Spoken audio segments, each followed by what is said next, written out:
Come on, monkey, monkey!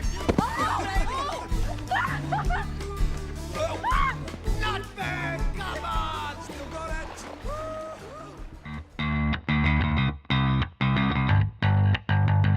Our next film is the 2010 film Summer Coda. The debut feature from young writer-director Richard Gray.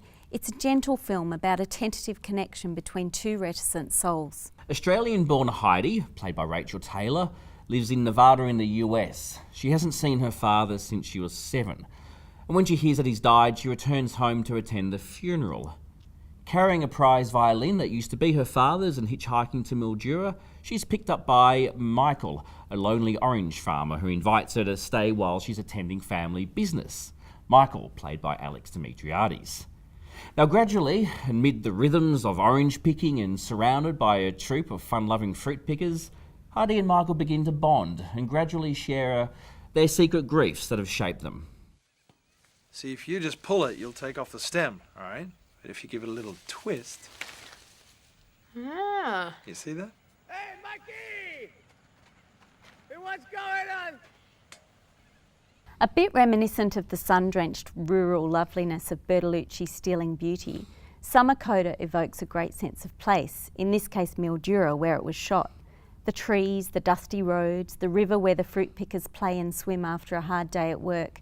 These are all conveyed by the unself-conscious but beautifully composed and lit cinematography of Greg de Marigny.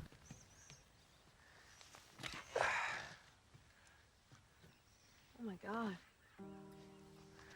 Nice, eh? Yeah.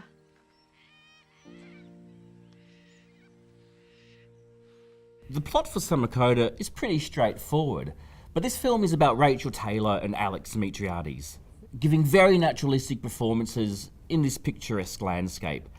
Dimitriades in particular gives a performance that we're not used to seeing from him. I think we're used to seeing him as very kind of macho and wild and often unhinged characters in films such as Head On and the TV series Wild Side, but there's a lot of restraint in this film from him. The camera loves these two leads. Is there chemistry between them? Not in the usual sense.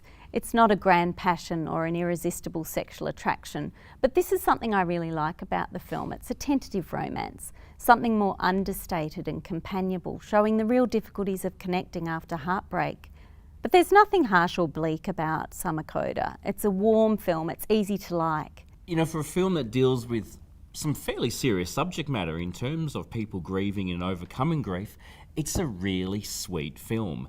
Yeah, I mean, I think some people might see it as a little bit slow, perhaps, or maybe they want more to happen, but that's one of the things I like about this, is that it sort of takes its time.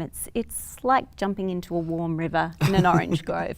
It is, which I'm sure there is a scene where they do that as well. Yeah. No, it's a nice hangout film as well. I like taking my time with this film, getting to see where the journey is going to take the characters, and when you sort of get to the Orange Farm destination, it's really fun hanging out with this ensemble of characters.